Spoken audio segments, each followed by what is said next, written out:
Hello everyone, আসসালামু আলাইকুম। এই যে দেখুন সকাল সকাল হচ্ছে ভর্তা রেসিপি, মানে বাহিরে হচ্ছে বৃষ্টি, এর মধ্যে যদি ভর্তা দিয়ে ভাত না খাই একদম জীবনটাই বৃথা। তারপর আমি সকালবেলা ঘুম থেকে উঠে আমি রান্না করে চলে গেলাম, চেপা শুটকির ভর্তা করলাম। আর মাকে দায়িত্ব দিলাম হচ্ছে কাঁঠালি বীজের আর শুটকি ভর্তা বানানোর। এখানে ডাল সিদ্ধ দিয়ে অপর একটা ফ্রাই প্যানে গোস্ত যেভাবে কষাই সেভাবে মশলা টশলা কষিয়ে এটা দিয়ে ঢেলে দিলাম। তারপর ডিম ভেজে রেখেছিলাম, ডিম ভেজে কেটে রেখেছি, সেটা দিয়ে নাড়াচাড়া দিলাম। আর পাতাগুলো হচ্ছে পোলাও পাতা। ডালটা অনেক বেশি মজা হয়েছিল, এভাবে রান্না করে দেখবেন। মানে আমরা আলু ঘাটি ডিম দিয়ে রান্না করি না, ঠিক সেভাবেই হচ্ছে আলু ঘাটিটা ভাত, এটা হচ্ছে ডাল সেদ্ধ করে ওভাবে রান্না করতে হয়। তারপরে বসে গেলাম গরম গরম ভাত খেতে। এখানে হচ্ছে কাঁঠালের বীজের ভর্তা, আর এই যে এটা হচ্ছে শুটকির ভর্তা। আর ওই যে যে কালো কালো ওটা দেখছেন, ওটা হচ্ছে মরিচ বাটা। মানে এগুলো ভর্তা বাটার জন্য মা পেঁয়াজ মরিচ ধনেপাতা বেটে ছিল না, ওখান থেকে একটুখানি উঠিয়ে রেখেছে। এটা হচ্ছে চেপা শুটকি ভর্তা। কালারটা কি এসেছে, জোস একটা কালার। চাল কুমড়া পাতার ভিতরে চেপা শুটকি বটে তারপর সেদ্ধ দিয়েছি। আর এটা হচ্ছে গতকালকের বাইম মাছ ভুনা ছিল, ওটাও একটু নিয়ে নিয়েছি। আর হচ্ছে মুরগি তরকারি ছিল, ওইটাও আবার একটু নিয়ে নিলাম। প্লেট ভরা খাবার সাজিয়ে এখন টুকটুক করে খেয়ে নিব। আর মাশাআল্লাহ ইদানিং মানে বৃষ্টি হচ্ছে বিধায় হয়তো বা একটু খিদা বেড়ে গেছে কেন জানি। এখন খেলাম আবার একটু পরে ক্ষুধা লাগে। মানে আমি যেহেতু স্লিমিং যে পিল, ওটা আমি প্রতিদিন খাই না, কারণ আমার এমনিতেই রুচি ওইরকমভাবে নাই। আমি 5 দিন বা 3 দিন পর পর খাই, যখনই দেখি যে না আমি তো ভালো খেতে পারছি তখনই খাই, যেন আমার রুচিটা কমে যায় আর কি। মানে আমি যেন স্লিম থাকি, মোটা যেন না হই। এদিকে আমার 2 কাঁধের 2 ফেরেস্তাকে গোসল করিয়ে দিয়েছে আমার শাশুড়ি, ওদেরকে গোসল করিয়ে পাউডার টাউডার দিয়ে জামা কাপড় পরিয়ে রেডি করে দিয়েছে। আর আমি এই রুমে কাজ করছিলাম, মানে যেহেতু আজকে সকাল সকাল রান্না করা শেষ, তো অনেকগুলো ডিব্বার ভিতরে লেবেল লাগানো বাকি ছিল, তাই ভাবলাম লেবেলগুলো লাগিয়ে ফেলি বসে না থেকে। তো যেগুলো বাকি ছিল সেগুলো আবার জারিফ জাবের সুন্দর করে রেখে দিচ্ছিল, ওদেরকে দিয়ে রাখালাম আর কি। অনেকক্ষণ বসে থেকে লাগাতে লাগাতে কোমর ব্যথা হয়ে যাচ্ছিল, এজন্য ভাবলাম যে আর লাগাবো না, কারণ আজকে অনেক লেবেল লাগিয়েছি, প্রায় 100 কৌটায় লেবেল লাগানো শেষ। তো জারিফ জাবের আমাকে খুব সুন্দর করে হেল্প করছিল, ওরা কিন্তু আমাকে অনেক কাজে হেল্প করে। আর মাশাল্লাহ ওরা দুজন মিলে খুব সুন্দর করে খেলতে থাকে, মানে আমাকে ডিস্টার্ব করা বিরক্ত করা। ওদের পানি তৃষ্ণা পেলে নিজে নিয়ে খায়, ওদের কোনো কিছু খেতে হলে নিজেই বক্স খুলে ওখান থেকে খেয়ে আবার বক্সের মুখ লাগিয়ে রাখে মাশাল্লাহ। তো দুপুরবেলা ওদেরকে আমি খাবার খাওয়ানোর জন্য ওদেরকে ডাকলাম যে চলো খাবে। ওরা বললো যে ওরা ডাল দিয়ে খাবে। তো এখানে আবার চাচি লতি দিয়েছিল, এই লতিটাও হচ্ছে চাচির মানে কচু বুনেছে সেখান থেকেই তোলা। তো জারিফ জাবেরকে ভাত খাওয়াচ্ছি, আর ওরা ভাত খাওয়ানোর আগে হা করে বসে থাকে, ওরা বিসমিল্লা বলতে ভুলে যায়। আর বিসমিল্লা না বললে আমিও নাছোড়বান্দা ওদেরকে ভাত দিই না মুখে। তো জাবের হচ্ছে একটু দুষ্টু টাইপের, ও সব সময় মানে ওদেরকে ওকে ভাত দেওয়ার আগে ও বিসমিল্লা বলতে চায় না, আমি বলি যে বলো, ও বলে যে না, এরকম করে বলে। এই যে কতটা দুষ্টুমি করে দেখুন।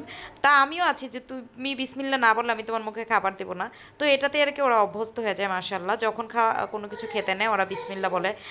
তারপর আমি যতবারই লোকমা দিব ততবার লোকমা নেওয়ার আগে ওরা বিসমিল্লা বলবে। মানে খুবই ফানি লাগে বিষয়গুলো।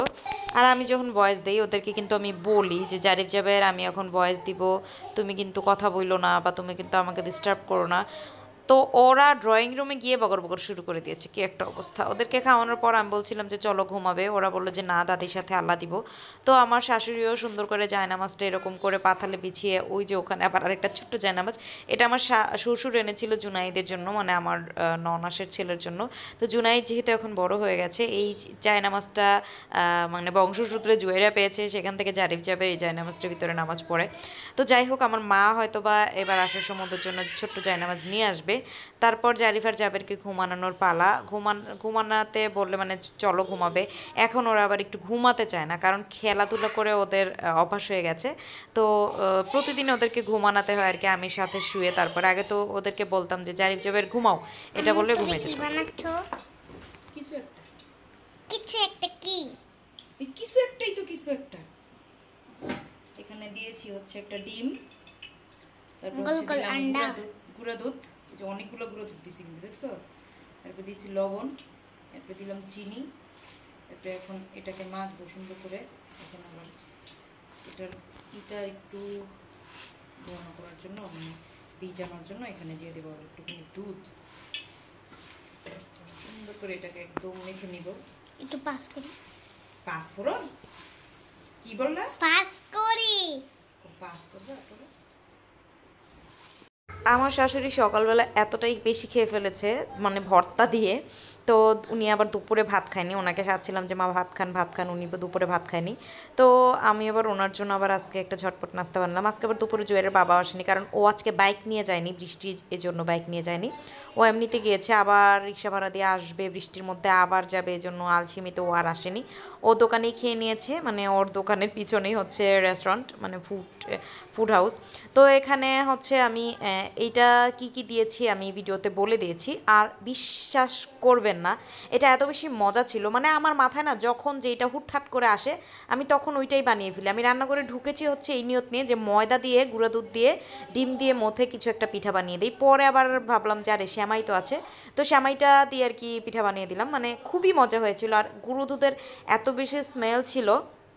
আর আমার শাশুড়ি বলছিল যে দারুণ একটা পিঠা বানিয়েছো। তো তো আমার শাশুড়ি হচ্ছে শুধু সকালে নাস্তা বানায়, দুপুরে রান্না করে, শেষ। আমার শ্বশুর খায়, শাশুড়ি খায়, মানে ওদের আর কোনো কোনো কিছু বিকেলের নাস্তা বলতে ওরা কিছুই বুঝে না। তো আমার এখানে এসে যে আমি কিছুদিন পর পর এটা বানাচ্ছি ওটা বানাচ্ছি, আমার শাশুড়ি খুবই খুশি হয়, আর উনি অনেক মজা করে খায়। আর আমি এটাই চাই যে সবার সাথে মিলেমিশে, রাগ অভিমান নিয়ে লাভ নেই। তো আজকে মরে গেলে কালকে উনি আমার জন্য কান্না করবে না, ওই যে আমি অভিমান করেছি সেটা নিয়ে বসে থাকবে। তো দরকার কি, সবার সাথে মিলেমিশে থাকাই ভালো। আর এই পিঠাটা অনেক বেশি মজা হয়েছিল, এই রেসিপিটা অবশ্যই আপনারা ট্রাই করবেন। আর আমার ভিডিও ভালো লেগে থাকলে আপনারা অবশ্যই মানে লাইক তো করেন, কমেন্ট না করে পটিশ করে কেটে পড়েন। কেন ভাই, আপনারা একটু মানে কোনো লাভ রিয়েক্ট বা কোনো কিছু, কোনো রিয়েক্ট এসএমএসও মানে কমেন্টও করতে পারেন। আর এই পিঠাটা অনেক বেশি মজা ছিল আর অনেক বেশি হট ছিল, এজন্য জাবের হচ্ছে আমার দুষ্টু ছেলে, ও সবসময় মুখকে এমন করবে অমন করবে, এই যে মুখটাকে খেয়ে দেখবেন, মুখটাকে ও কেমন করে পাউট করে রেখেছে, এই যে দেখুন, মানে কি পরিমাণ যে দুষ্ট হয়েছে ও, মাশাআল্লাহ। কিন্তু চঞ্চল না, এমনিতে যে আমাকে বিরক্ত করবে, চিল্লাচিল্লি করবে এরকম না। তো ভালো থাকবেন সবাই, আল্লাহ হাফেজ।